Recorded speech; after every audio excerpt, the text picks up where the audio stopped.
ಸರಿ ಮಾಡಬೇಕಾದದ್ದು ಯಾರು? ಸರಿ ದಾರಿಯಲ್ಲಿ ಹೋಗುವ ಸರಿಯಾದುದು ಏನೆಂದು ತಿಳಿದವರು ಅವರನ್ನು ಕರೆದು ಹೇಳು, ನೋಡಪ್ಪ ನೀನು ನಿನ್ನೆ ಹಾಗೆ ಮಾಡಿದ್ದದ್ದು ಸರಿಯಾಗ್ಲಿಲ್ಲ, ನೀನು ಹಾಗೆಲ್ಲ ಮಾಡಬೇಕಾದದ್ದು, ನೀನು ಹೀಗೆ ಮಾಡಬೇಕಾದದ್ದು. ಆಗ ಅದನ್ನು ಕೇಳಿ ಆ ದಾರಿಯಲ್ಲಿ ಅವೇ ನಡೆದ್ರೆ ಗೊತ್ತಾಗುತ್ತದೆ. ಈಗಾಗಲೇ ನಾವು ಇದನ್ನೆಲ್ಲ ಅನುಭವಿಸಿ ಆಗಿದೆ. ಯಾವ ದಾರಿಯಿಂದ ಹೋದ್ರೆ ಯಾವ ಗತಿಯನ್ನು ನಾವು ಅನುಭವಿಸಬೇಕಾಗಿತ್ತು. ಹಾಗಾದ್ರೆ ನಾವು ಬದಲಿಸಬೇಕಾದಂತ ಪಥ ಬೇರೊಂದಿದೆ. ಆ ಹಾದಿಯಲ್ಲಿ ಹೋದ್ರೆ ಹೊಂದಬೇಕಾದನ್ನು ಹೊಂದುವುದಕ್ಕಾಗುತ್ತದೆ.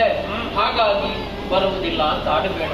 ಕೆಟ್ಟವರು ಮಾಡಿದವರಿಗೆ ಈಗ ಶಿಕ್ಷೆ ಆಯ್ತಲ್ಲ, ಈಗ ಉಳಿದಂತವರಿದ್ದಾರಲ್ಲ ಸಜ್ಜನರು, ಅವರನ್ನು ಬದುಕಿಸುವುದಕ್ಕಾದ್ರೂ ಬರಬೇಕು ಬರಬೇಕು ಬರಬೇಕು. ಸಾಧ್ಯವೇ ಆಟ ನನ್ನಲ್ಲಿಯೋ ಅಥವಾ ನಮ್ಮ ಋಷಿ ವರ್ಗದಲ್ಲಿಯೋ ಏನೋ ನಿನಗೆ ಸಿಟ್ಟಿರಬೇಕು. ಹಾಗಾಗಿ ಜಾಬಾಲಿ ಅಲ್ವಾ, ಅವ ಭೂಲೋಕದಿಂದ ಬಂದವ, ಇವ ಕೇಳಿಕೊಂಡೆ ನಾನು ಯಾಕೆ ಹೋಗಬೇಕು, ನಾನು ಹೋಗುವುದಿಲ್ಲ. ಯಾಕಂದ್ರೆ ಈ ಹಿಂದೆಯೂ ಹಾಗೆ ಭೂಲೋಕಕ್ಕೆ ಹೋಗಬೇಕು ಅಂತಾದ್ರೆ ನಿಮ್ಮನ್ನೆಲ್ಲ ಕಳುಹಿಸಿಕೊಟ್ಟವರು ಬೇರೆ ಬೇರೆ ದೇಶಗಳು, ಇಂದ್ರನಾಗಲಿ ತಮ್ಮನಾಗಲಿ ಇವರೆಲ್ಲ ಕಳುಹಿಸಿಕೊಟ್ಟರು. ಹಾಗಾಗಿ ಈ ಸಲವೂ ನಿಮ್ಮ ಸಂಕಲ್ಪ ಹಾಗೆ ಇರಬೇಕು ಅಂತ ಮಾಡುತ್ತದೆ. ಏನು ಎಲ್ಲಿಯಾದ್ರೂ ನಮ್ಮ ದೇವ ಕಳುಹಿಸಿಕೊಟ್ಟು ಮಾತ್ರ ಹೋಗುವುದು ಅಂತ. ಪುತ್ರಿಯನ್ನೇ ಮದುವೆಯಾದವ ಆತನ ಮಾತನ್ನು ಕೇಳಬೇಕು ಎಂಬ ಹಾಗೆ ನಾ ಬಯಸುವುದೇ ಇಲ್ಲವೇ ಇಲ್ಲ. ಸಾಧ್ಯವೇ ಇಲ್ಲ. ಬ್ರಹ್ಮದೇವರ ಆಡಿಯೇ ನಾನು ಒಮ್ಮೆ ಹೋಗಿ ಮತ್ತೆ ನಾನು ತಪ್ಪಾಯಿತು ಎಂಬ ಹಾಗೆ ಭಾವಿಸಿಕೊಂಡು, ಇಲ್ಲದಿದ್ದರೆ ವಸಿಷ್ಠಾಶ್ರಮದಲ್ಲಿ ಅಂತಹ ಒಂದು ಪರಿಸ್ಥಿತಿ ಒದಗಿ ಬರುವುದಕ್ಕೆ ಸಾಧ್ಯವಿಲ್ಲ. ಬ್ರಹ್ಮದೇವರ ಆಡಿಯೇ ನಾವು ಹೋದದ್ದು, ಅಂತಹ ಕಷ್ಟ ನನಗೆ ಒದಗಿ ಬಂದದ್ದು. ಹಾಗಾದ್ರೆ ಹೀಗೆ ಇಂದ್ರ ನನ್ನಲ್ಲಿ ಹೇಳಿ ಹೋಗಿ ಹೇಳಿ, ಹಾಗಾಗಿ ನಿನಗೆ ಅದಿರ್ಬೇಕು. ಇಂದ್ರ ಹೇಳಿಲ್ಲ ನನ್ನಲ್ಲಿ, ಇವರು ಬಂದು ಕೇಳುವುದು ಹೇಳಿ. ಈಗ ಇಂದ್ರನ ಬಗ್ಗೆ ಹೇಳುವುದು, ಇಷ್ಟು ಹೊತ್ತು ನೀವು ಇಂದ್ರನನ್ನೇ ದೂರಿದಲ್ವ? ನಿಮ್ಮ ಮನಸ್ಸಿನಲ್ಲಿ ಇಲ್ಲದಿದ್ದರೆ ಇಂದ್ರನನ್ನೇ ಇಂದ್ರನನ್ನು ಕೆಟ್ಟ ಭಾವನೆ ಉಂಟು ಅಂತಂದ್ರೆ ನಾವು ಈಗಲೂ ಹಾಗಿದ್ರೆ ನೀವು ದೂರಿದ್ದೀರಿ. ಪರಮ ಪೂಜ್ಯ ಭಾವನೆಯಿಂದಲೇ ಅವರನ್ನು ಕಾಣುವುದು. ಹೌದಾ? ಇಂಥ ಪ್ರಕರಣಗಳಲ್ಲಿ ಇಂದ್ರನೂ ಮಾಡಿದ್ದಾನೆ. ಯಾಕೆ ನೀನು ಭೂಲೋಕದಲ್ಲಿ ನಡೆದಂತ ಒಂದೊಂದು ಕಹಿ ಘಟನೆ ಎತ್ತಿ ಹಿಡಿದದ್ದು ಬೇರೆ ಬೇರೆ ಬೇರೆ ಬೇರೆ ಬೇರೆ ಬೇರೆ ಪ್ರಕರಣವು. ಸರಿ, ಹಾಗಾಗಿ ನನಗೆ ಬೇರೆ ಯಾವುದು ಹುಡುಕಬೇಕಾಗಿಲ್ಲ. ತಪ್ಪನೆ ಇಂದ್ರನಂತೆ ಸಿಗುತ್ತದೆ. ಇಂದ್ರನೇ ದಾಡಿ ಬೇಡ ಅಂತಂದ್ರೆ ಬೇರೆ ಹೇಳ್ಬೋದು. ಅಲ್ಲ, ಕಳುಹಿಸಿಕೊಟ್ಟದ್ದು ಯಾರು? ಇಂದ್ರ. ಏನೆಂದು ಕಳುಹಿಸಿಕೊಟ್ಟ? ನಂದಿನಿ ಎದೆಗೆ ಹೋಗಿ.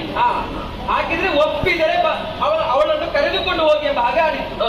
ಒಪ್ಪಿದರೆ ಕರೆದುಕೊಂಡು ಹೋಗಿ ಅಂತ.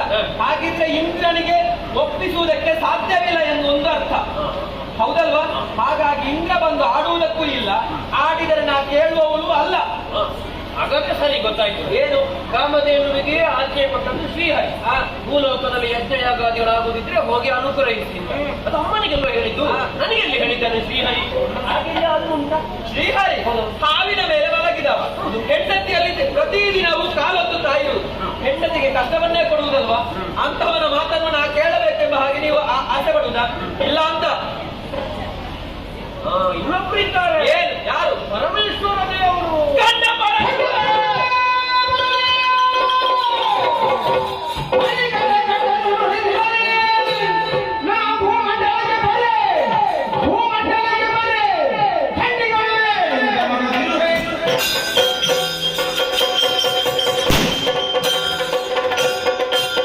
ಬರುವುದಿಲ್ಲ ಎಂಬ ಹಾಗೆ ಆಡಿದಂತಹ ಸಂದರ್ಭದಲ್ಲಿ ಬರಲೇಬೇಕು ಎಂಬ ಹಾಗೆ ಆಡಿದಿರೇ ನೀವು.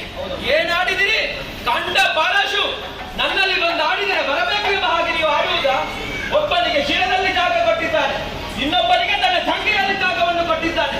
ಆತನಿಗೆ ಹೆಣ್ಣೆಂಬಂತಹ ಹುಚ್ಚು, ಆತನ ಮಾತನ್ನು ಕೇಳುವುದಕ್ಕಾಗಿ ನಾವು ಸಿದ್ಧರಾಗಬೇಕೆ? ಇಲ್ಲವೇ ಇಲ್ಲ. ನಿಮ್ಮ ಭೂಲೋಕ ಬರಗಾಲದಿಂದ ಕಂಗೆಟ್ಟಿದೆ. ಸುಟ್ಟು ಸುಡುಕಾಗಿ ಹೋಗಲಿ, ಕೆಂಡದ ಮಳೆಯ ಸುರಿಯಲಿ, ಆ ಸುಟ್ಟು ಭಸ್ಮವಾಗಿ ಹೋದಂತಹ ಭೂಲೋಕಕ್ಕೆ ನಾವು ಬರುವುದಿಲ್ಲ, ಬರುವುದಿಲ್ಲ, ಬರುವುದಿಲ್ಲ.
ನಿನ್ನಲ್ಲಿ ಯಾಚಿಸಿದೆ, ನಿನ್ನನ್ನು ಪೂಜಿಸಿದೆ, ನಿನ್ನನ್ನು ಅರ್ಚಿಸಿದೆ.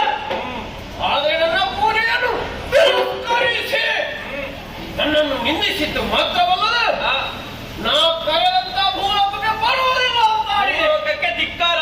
ಅರ್ಥವಾಯಿತು ನನಗೆ. ಏನು ತಲೆಗೆ ಅಹಂಕಾರ ಅಡಗಿದೆ, ಕೇವಲ ಕೋಡು ಮಾತ್ರ ಇರುವುದಂತ ಭಾವಿಸಿ ಅಹಂಕಾರದ ಪದಾಗಿಯಾಗಿ ಪರಿಣಮಿಸಿದ್ದಲ್ಲ ನಿನಗಿಂದು. ನಾನು ಸ್ವರ್ಗವಾಸಿನಿ, ಮೂರು ಲೋಕದಲ್ಲಿ ಶ್ರೇಷ್ಠವಾದಂತ ಲೋಕದಲ್ಲಿ ಇದ್ದೇನೆ. ಈ ಅಹಂಕಾರ ನಿನಗಿರಬಹುದು. ಹದ್ದಿನ ಜಾತಿಯ ಬಡ ಎಷ್ಟು ಎತ್ತರದಲ್ಲಿ ಬೇಕಾದರೂ ಹಾರಾಟ ಮಾಡಬಹುದು. ಆದ್ರೆ ಅದಕ್ಕೆ ಒಳ್ಳೆಯದು ಬೇಡ. ಎಲ್ಲಿ ಸತ್ತು ಬಿದ್ದಂತ ಮಾಂಸ ಉಂಟು ಅಂತಲೇ ಹುಡುಕುವುದು. ನಿನಗೆ ಭೂಲೋಕದಲ್ಲಿರುವಂತ ಒಳ್ಳೆಯವರು ಕಾಣುವುದಿಲ್ಲ, ನಿನಗೆ ಕೆಟ್ಟವರು ಮಾತ್ರ ಕಾಣುತ್ತಾರೆ. ನಮ್ಮ ಭೂಲೋಕಕ್ಕೆ ಕರೆದರೆ ಬರುವುದಿಲ್ಲ ಅಂತ ಅಡಿದೆಯಾ? ಏನು ಮಹಾನಿಮಾವತಿ?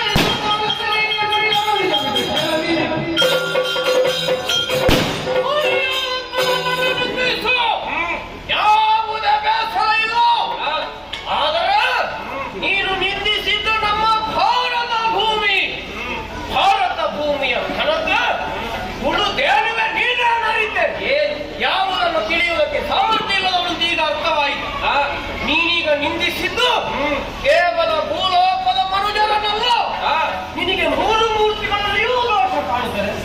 ನಿನ್ನ ಮನಸ್ಸು ಎಷ್ಟು ಬದಲಾಗಿದೆ ಎನ್ನುವುದರಿಂದ ಅರ್ಥ ಮಾಡಿಕೊಂಡೆ. ಕೇವಲ ಭೂಲೋಕದ ಕುರಿತಾಗಿ ಅಲ್ಲ ನಿನಗಿರುವುದು ಕೆಟ್ಟ ಆಲೋಚನೆ. ಮತ್ತೆ ನಾವು ಅನುದಿನವೂ ಪೂಜಿಸುವಂತಹ ಮೂರು ಮೂರ್ತಿಗಳನ್ನು ಅದನ್ನು ನಿಂದಿಸುವುದಕ್ಕೆ ನೀನು ಮನ ಮಾಡಿದಿಂತಾದ್ರೆ ಎಷ್ಟು ಅಹಂಕಾರ ನಿನ್ನಲ್ಲಿ ಮನ ಮಾಡಿದೆ ಎನ್ನುವುದು ಅರ್ಥವಾಗಿದೆ. ಮೂರು ಮೂರ್ತಿಗಳಾದರೂ ಸರಿ, ಋಷಿ ಮುನಿಗಳು ಅಂತಾದ್ರೆ ಅವರಾದರೂ ಎಷ್ಟು ಎತ್ತರದ ಸ್ಥಾನದಲ್ಲಿದ್ರು ಕೂಡ ನಮ್ಮನ್ನು ಕಂಡಾಗ ಪೂಜನೀಯ ಭಾವದಿಂದ ಕಾಣುತ್ತಾರೆ. ನಾವು ಸಣ್ಣವರು ಅದರ ಅರ್ಥ ಅಲ್ಲ. ಅವರದಾದಂತಹ ದೊಡ್ಡತನವನ್ನು ಪ್ರಪಂಚ ಮುಖಕ್ಕೆ ಕಾಣಿಸಿಕೊಳ್ಳುವುದಕ್ಕಾಗಿ ಈ ಜನರಾಗಿ ವ್ಯವಹರಿಸಿದ್ರು. ಕೆಟ್ಟವರಿದ್ದಾರೆ ಅಂತ ಆಡುತ್ತಿದ್ದರು. ಏನು ನಮ್ಮ ಭೂಲೋಕದಲ್ಲಿ ಸಾಮಾನ್ಯರಿರುವುದಂತ ಭಾವಿಸಿದ್ಯಾ? ಸತ್ಯಕ್ಕೊಬ್ಬ, ಧರ್ಮಕ್ಕೊಬ್ಬ, ದಾನಕ್ಕೊಬ್ಬ, ಶೀಲಕ್ಕೊಬ್ಬ, ಹೀಗೆ ಹೇಳುತ್ತಾ ಹೋದ್ರೆ ಸಾವಿರ ಸಾವಿರ ಉದಾಹರಣೆಗಳನ್ನು ಕೊಡಬಲ್ಲೆ. ಆದ್ರೆ ಇದೆಲ್ಲವನ್ನು ನಿನ್ನಲ್ಲಿ ಹೇಳಿ ಯಾವ ಪರಮ ಪ್ರಯೋಜನ ಇಲ್ಲ ಅಂತ ಅರ್ಥವಾಗುತ್ತದೆ. ನಮ್ಮ ಭಾರತ ಭೂಮಿಯನ್ನು ಉದ್ಧರಿಸುವುದಕ್ಕಾಗಿ ಇಳೆಯಕ್ಕೆ ಬಾ ಎಂದು ಕರೆದರೆ ಬರುವುದಿಲ್ಲ ಅಂತ ನಿಂದಿಸಿದೆಯಾ? ಬರುವುದಿಲ್ಲ ಅಂತ ಹಠ ಮಾಡಿದೆಯಾ? ಯಾವ ಭಾರತ ಭೂಮಿಗೆ ಬರುವುದಿಲ್ಲ ಅಂತ ಆಡಿದೆಯೋ ಅಂತ ಪುಣ್ಯ ಭೂಮಿಯಲ್ಲಿ ನೀನು ನದಿಯ